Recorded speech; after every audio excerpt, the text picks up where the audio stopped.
Hey everybody, welcome back on your European Disc Golf Hub channel, MDG Media. We are currently in Ale, Sweden, and this video is about to announce the winner of the giveaway from the THRU Open in partnership with Prodigy Disc. And the winner is Samuel Koskinen. Congrats to you, man. Please comment the videos on YouTube, send us a message on Instagram, and we'll keep you in touch. Thank you everybody for watching the videos and enjoy the coverage.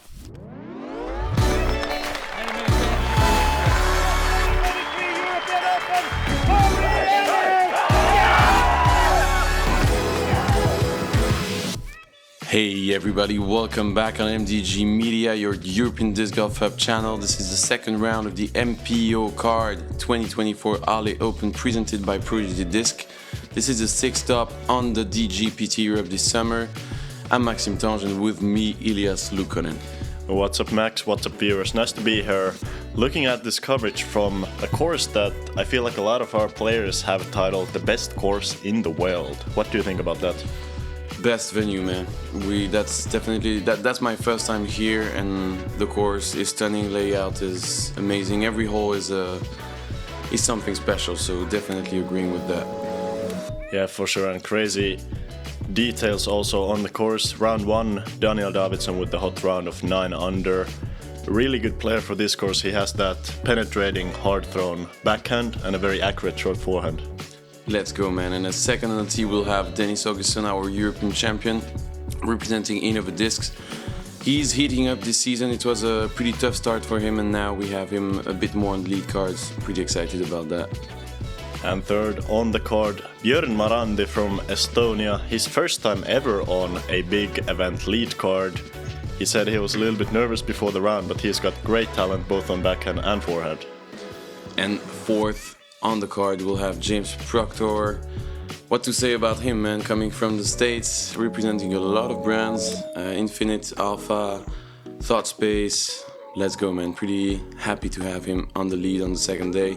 Hole 1. Hole 1, 145 meters, playing a little bit downhill. You have the OB both on the right and the left, making this pretty wide bubble just about 20 meters short of the basket. If you want to park it though, you have to play with that OB a bit more. That gets inside the circle on the right and left and long side. Pretty basic shot, but it's so far that it's difficult to control the line just perfectly. Yeah, it's pretty hard to begin your round with a long shot like this. And as you mentioned, that's bubble just winding up the fairway just before the basket. Would you say it's a bonus? Like, do you go for the birdie on this one? I think in very windy conditions, yes, but today we had almost no wind, just slight right-left wind, which is actually helping this hyzer. And you can see Daniel with just the most precise shot, going with a very stable destroyer. He's mixed bag this year, which is going to be interesting to see the disc choices. Exactly, he stopped his contract with Discmania. Dennis Augustsson! European champion now on the tee. Yeah, very exciting player to watch. He's a player that can, on any day, he can shoot, 1070, 1080 rated if he's just feeling it. Very much a feel player. And he's going to be short there. I'd say a bit more of a tricky hole for the lefty with the sight left to right. Sponsored by Latitude 64 and discgolf.eu. From Estonia, Björn Marrandi.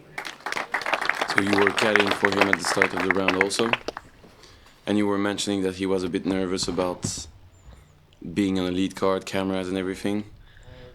For sure, and he's got the first one a little bit high, just barely in bounds. He was so relieved after that. You could see he was breathing in and out pretty fast. Last one on the box, sponsored by Infinite Discs and Thought Space Athletics. From the United States of America, James Proctor. And our good friend James, if you need some insights, there is a practice round with him and Eric Oakley in the content just before the coverage is. Hyzer attacking line for James. Oh. Saved by the railing, that's a good way to start off the round. Although being on that left side, he's gonna have a couple of trees to contend with. Inside the circle though. Let's see Denka here. He's a player that can make a lot of these putts from time to time, but that looked like a bit of a weird release, a lot of wobble Yeah, and a bit overturned, let's say, from a long range. And a good tree kick. It's gonna be an easy par for Björn. That's the most interesting putt you'll see right now. The technique here, everything is perfect on this putt, and a good bird to start off the round. Yeah, that was incredible. He had that first bush and the trees perfectly in his way. He couldn't do a normal swing from the middle of the body, so he had to go with that horseshoe putt, and just showing off that talent he has with the release on the putter. And being able to adapt also to the situation is something that I feel like all the US players are able to do pretty easily. And just like that, we are on to hole 2, man. Hole 2, definitely one of the easiest holes on the course, if not the easiest. 173 meters. Off the tee you want to get about 120. Most players are aiming above this bush that we're flying over and trying to fade into the gap. That is of course for the right-handed players. If you make a good drive to the sweet spot, you have a very simple approach, only about 40 meters but way uphill. Problem with the approach, oftentimes if you leave it short you can have some rollaways. You can even run the green for the eagle if you want to on the second. Yeah, it's a pretty fun approach, knowing you're uphill, and as you mentioned, if you are too low, you can be in danger to roll down the hill. That wall of rocks is pretty dangerous for the players, just before the pin, and a good drive from Daniel, dead center, sweet spot. Let's see James a bit more inside here. He's gonna be in the inside corner. Actually, never mind. Great roll there. I think he would have been able to get up and down even from where the drive landed, but that's of course gonna help give him an easy approach. And that's a toughie for the lefty, is this one. You need to control the turnover. Yeah, good roll for Dennis. Still an open angle, far from the tunnel entrance, but pretty okay. And Björn here, he said that in practice he never got past the gap, and now he has turned it a bit over. I think he's got some of that adrenaline from being nervous. And from there I don't think he's gonna have much of a play to the green. Let's see Denka. He actually does have an angle, has to go very high with a turnover. And that was a good looking shot, just a little bit wide, and now he's gonna be far edge of circle 2 again. Yeah, with some trees on his way also. And a wise play from Björn. Good upshot to the entrance of the tunnel. And that's solid, a little bit low there, but low enough to avoid the rock hit. He's gonna have just about 4 meters. Let's see Daniel here. He's very good with the forehand approaches, almost looking like he was throwing it in, but that was a little bit short there. And that's exactly what I mentioned, you know, easily happens on this hole, especially if you land on hyzer on those rocks. And James is able to stay up there. Oh, hunting the chains for a throw-in. And I can guarantee you Dennis was definitely running that. He's not a guy that really ever lays up. I don't remember the last time I saw him lay up.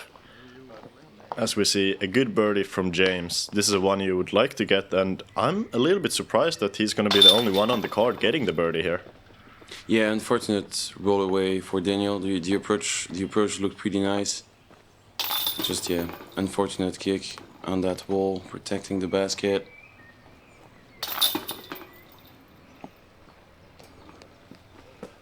Easy, man. 3 pars, 1 birdie, and we move on to one of the most iconic hole on the course. Yeah, this hole is beautiful, not only for viewing but also just for playing. Throwing over a huge valley, you're going way downhill off the tee. The distance of 163 meters, probably playing closer to 135.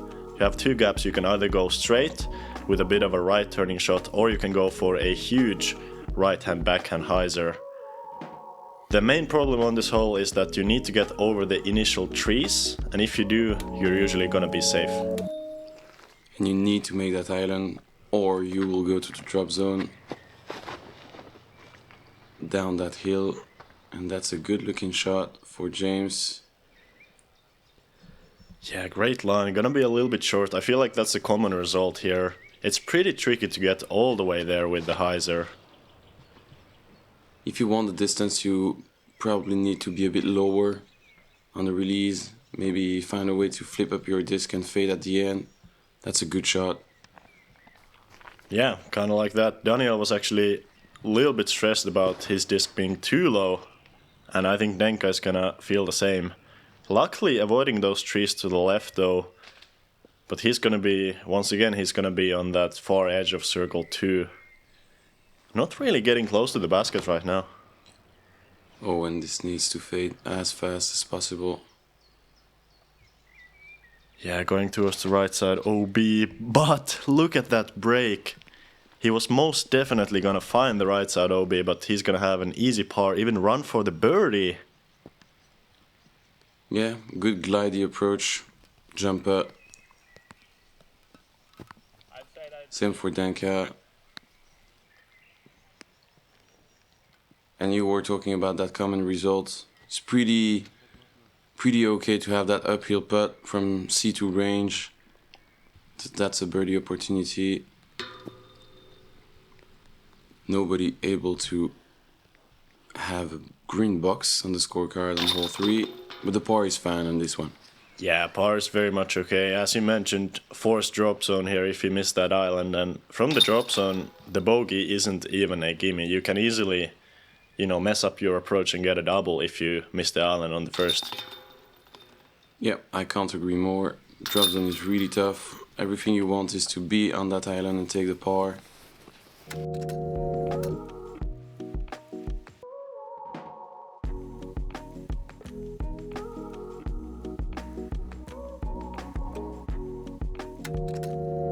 We are here.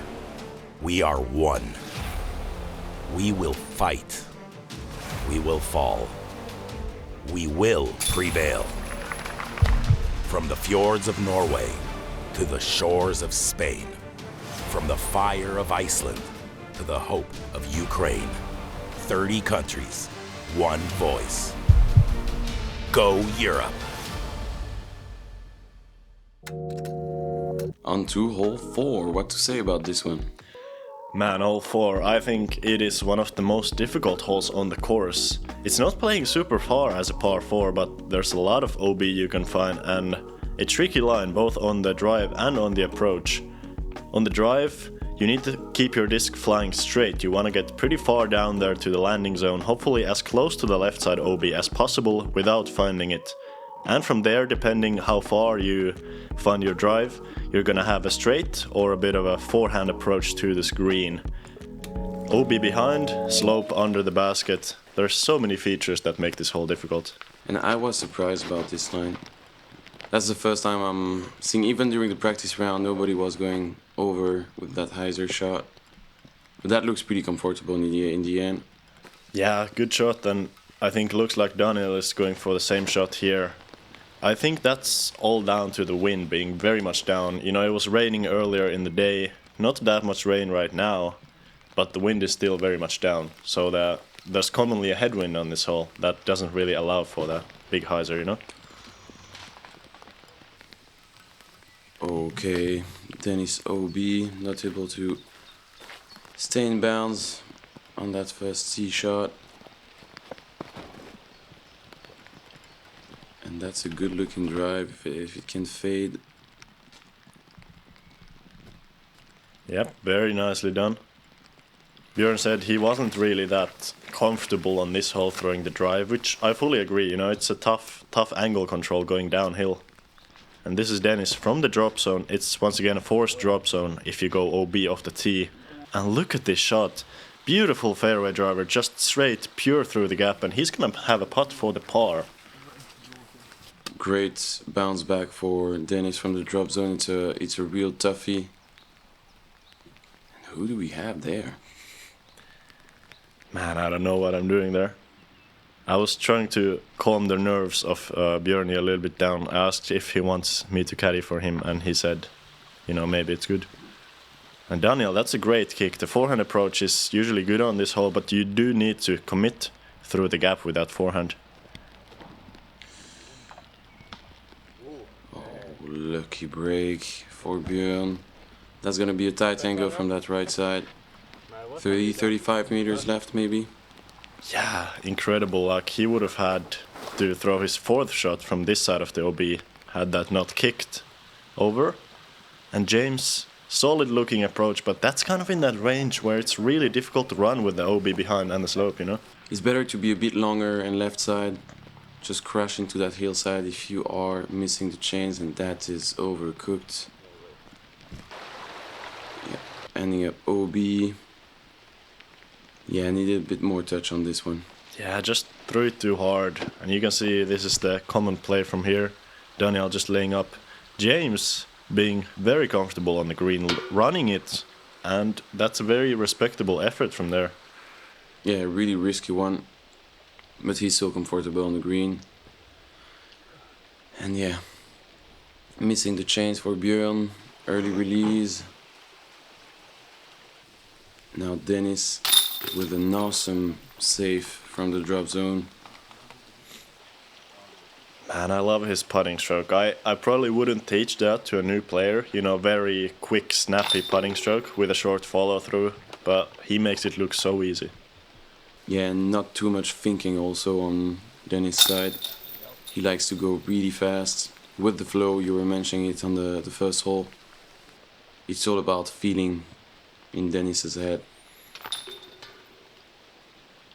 Tough green, no rollaways today on this group. We usually see some. So pretty decent on to hole 5. Yeah, hole 5. This is where you have to score. Hole number 5 is only 92 meters. A straight shot, it's not even very tight.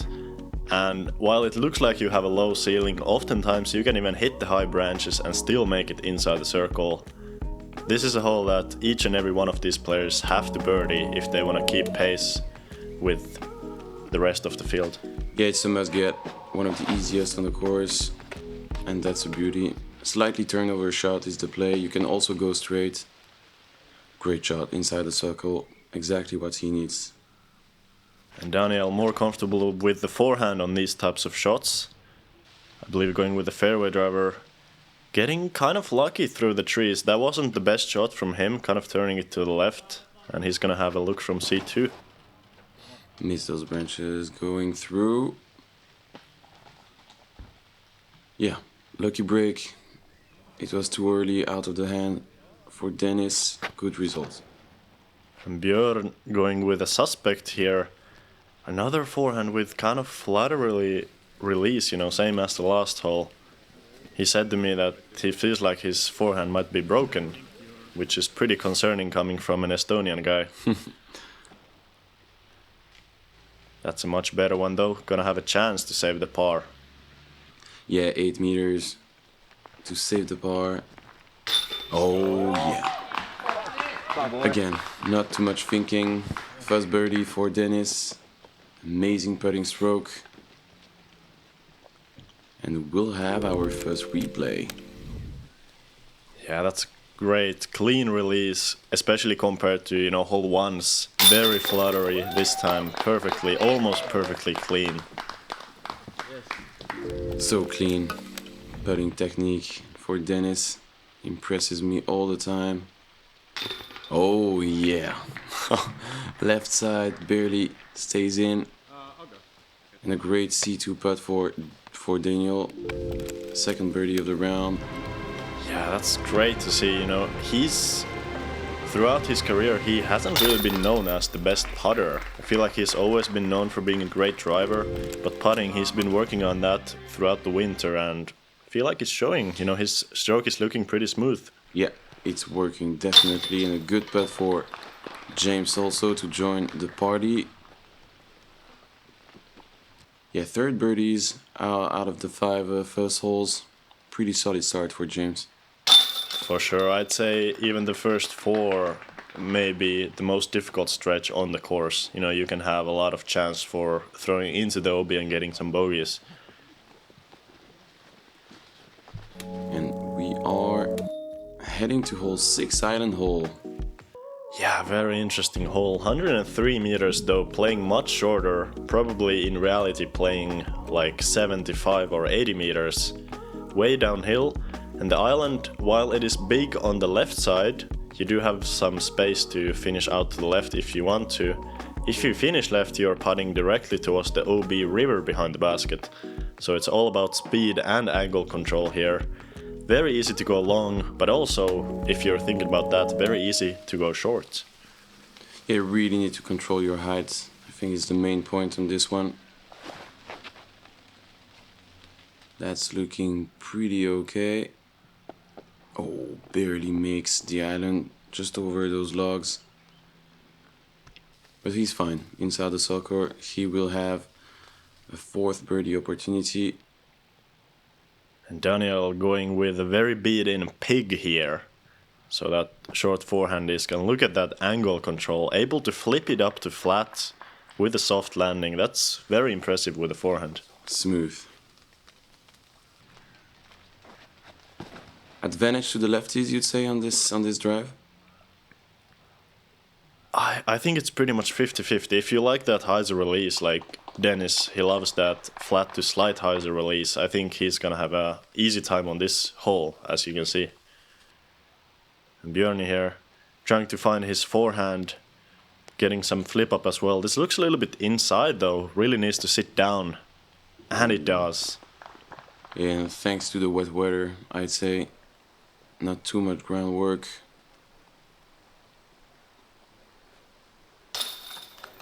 Dead center, once again. He's so comfortable on the green. 4 down through 6. Solid again. Yeah, I feel like James has a very controlled pace on the putt. He has the perfect pace where it's never really soft. It's not like it's barely reaching the basket, but he hits the chains with such good touch. Yeah, no wobbling also on the disc. It's so, amazing to watch also. And good putts from both Daniel and Björn. We're gonna have the first star frame of the round. Perfect, just before our scoreboard check. Split screen.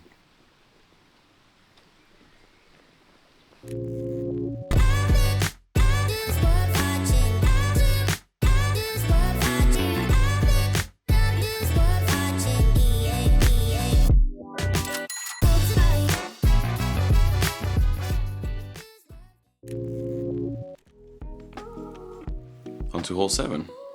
Yeah, hole 7. An incredible par 5, such a clean fairway.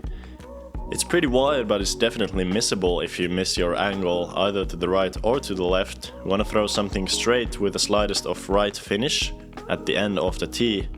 On the next shot you want to get somewhere to this corner, hopefully on the far side. You'd rather be on the far side woods than even a little bit short of the corner, opening up the angle to the green. And the approach is probably the easiest shot, although there is that OB left only about 6 or 7 meters left side of the basket, even a bit of a right to left slope, so ideally on the approach you wanna finish a little bit to the right. Stay ready. Oh yeah. Yeah, that's the first time the players were waiting on the tee pad. A couple of minutes. Chase card was a bit slow. And James opening the party a bit early. He's playing that big brain tactic he was mentioning during the practice round. Oh, all you need is 3 placement shots and have a birdie putt, he says. Yeah, for sure. I think the mid-range off the tee is a very smart play. Although for a player like Daniel, who is very comfortable with that hard-thrown fairway driver, he went with a beat-in FD3 there, just in the middle of the fairway. And a good-looking shot for Dennis. Dead center of the fairway. It's gonna be pretty comfortable for the second shot. And Björn trying to replicate that with a forehand. Pretty good looking line, hyzering a little bit at the end, and a big skip and even a roll at the end. I was really surprised to see this one going OB. I feel like it hit at least 10 meters on the fairway. Yeah, bad break for Björn. And as you were mentioning, you need to be as deep as possible on that second shot, pushing to the backside, and that's maybe stuck in the middle of those trees. Not sure if he will have a line from there to the basket. Yeah, I think he might have something even with those trees in the way, especially, you know, well, as I already mentioned, from that long side you have such a great angle to the green that you really don't have to, you know, put so much angle on the disc. For example, Björn, excuse me, there, he's gonna have a very sharp left turn, so almost impossible to reach the green from there. And Daniel is going so aggressive on that second shot. Yeah. And he's gonna be all fine. That straight shot to the basket for another birdie. Yeah, that's perfect. You could see the green 50-meter stake just next to his shot. And Dennis here, he would maybe like to be a bit more left. Gonna be under that tree. What do you think? What's he gonna go with from there? Has to be some sort of a patent pending or forehand. Yeah, exactly. I'm pretty sure that's exactly what he's going to do. I don't see any other choice for him. And a forehand turnover for Björn entering the tunnel. Not sure where it landed from the catch. Yeah, he's gonna be on the fairway, kind of long putt, edge of circle 2. It looks like James has a good run up and a good angle to the green. Look at this shot. Beautiful. Straight thrown. What looks to be either a fast putter or a mid-range. Clutch approach, excuse me. And as you mentioned, patent pending forehand. He's gonna be around just outside the circle. He's pretty comfortable from that range. It's gonna be a chance for him. And Daniel, pretty simple forehand approach, although this one is early. That's not one of his best approaches. He's gonna have, I believe, circle 2 putt even from there, being just 55 meters away. That's a really disappointing approach. Yeah, unusual miss since the start of the round. And Björn 4 meters from the basket for par cleanup. Let's see Dennis here. 2 holes ago he was able to hit it, and that's a great height. Yeah, just a bit too much left side. Almost perfect again. And it's rolling down. Thanks to those logs, it's not going OB. Yeah, I love the logs on this hole. I feel like it's much more fair for the players that a putt like that is not gonna roll away OB, but rather you're gonna have that 6-meter comebacker. Yeah, you're just punished with an air shot from your 3rd or 4th shot on the approach.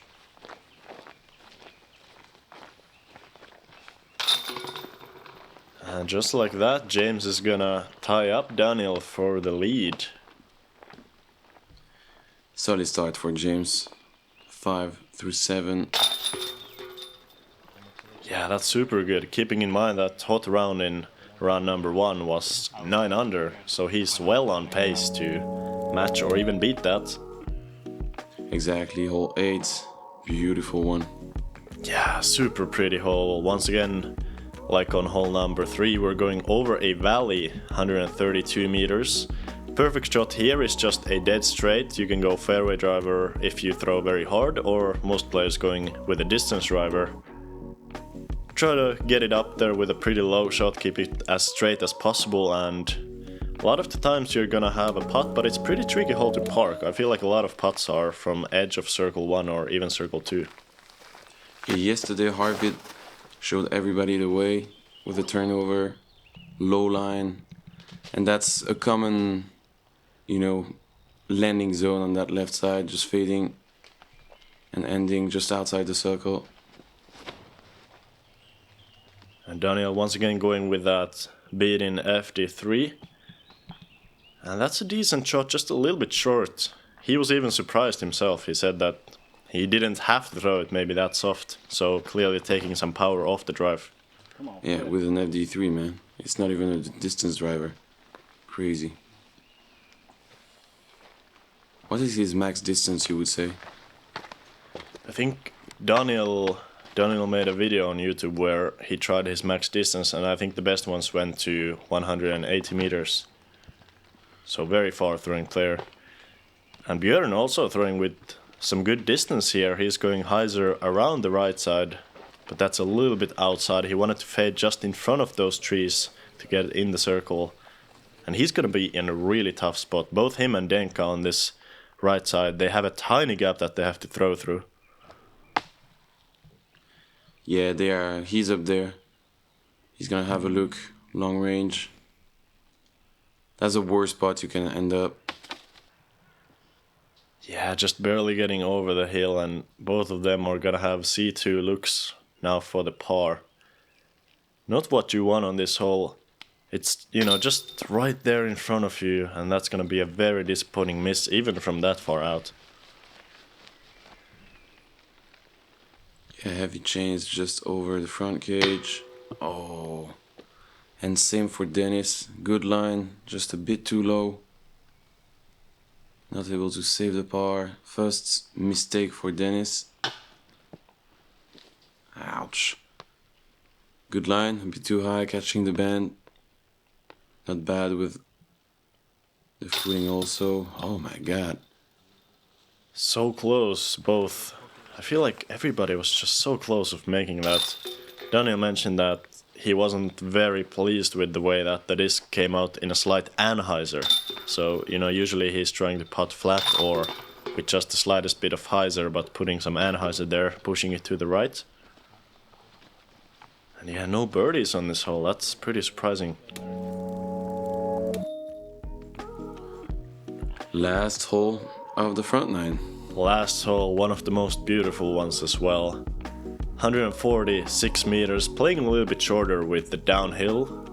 It's going downhill very far and then up at the very end for the last 15 meters. A lot of players are throwing either, once again, a hard thrown fairway driver or a distance driver. Just try to throw it downwards and hit that hill.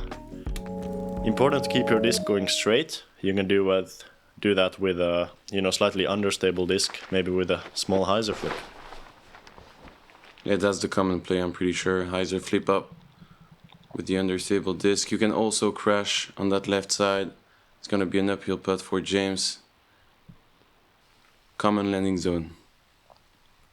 Yeah, that's a very, as you said, common landing zone, but it's not the nicest putt as you're putting into a side hill. Yeah. So with the right hand putt hyzering into the hill, the chance of roll away is a very high chance. Compared to where Daniel is, he's gonna have a putt directly uphill, so much safer to run it from there. Yeah, you're definitely right. He's safer there, and now Dennis. A bit too much turn. Yeah, and that's gonna be another dangerous spot. He's a lefty, so maybe a bit less danger if he misses the chains. And Björn here going with a big forehand. He's got a lot of power on that forehand, but this one just didn't flip up enough. And yeah, he's gotten over the OB pond, which is good for him. That's gonna be a pretty simple approach, but not really a chance for the birdie. Unless he decides to run it in, I think he has a chance going way uphill from there, if he wants that.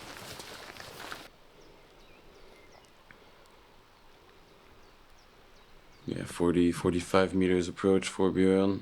Should be casual. Good one, 4-5 meters to get the par. And look at that. Another crazy highlight from Dennis. That's insane. I feel like, you know, his throwing has been kind of off, and he's still 2 under on the front.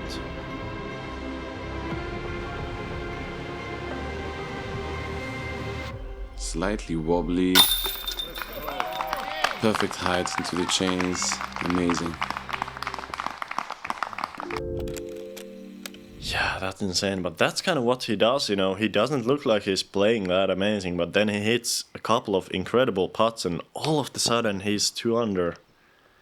And James, back-to-back circle, 2 misses to end the front 9. Still a great score of 5 under. And Daniel to get the lead back. Look at that, perfect putt in the middle. Able to fix that from the last hole. and he's gonna have good confidence going into the back. Yeah, solo leader entering the back nine. Halfway through the tournament also, 27 holes to go. Yeah, pretty good leading score of 13 under par with 27 holes played, you know, birdieing almost half the holes. And you can see from the, I believe from the third card, or excuse me, from the fourth card, Yeah, Onni Arminen playing some great golf. These guys will have to pick up the pace if they want to stay in their leading positions. Yeah, exactly. Exciting front nine. A couple mistakes from Björn and Dennis, but really clean. James solid, Daniel the same. Good highlights from C2. That's gonna be an exciting back nine, man. For sure, back nine will offer some more wooded holes, and I think potentially slightly easier than the front even. You know, I'm not sure about that. Like, we were talking about it with Andrew, and we were mentioning that the back nine is tougher for us, but yeah, we'll see, guys. Thank you for watching. Thank you for watching.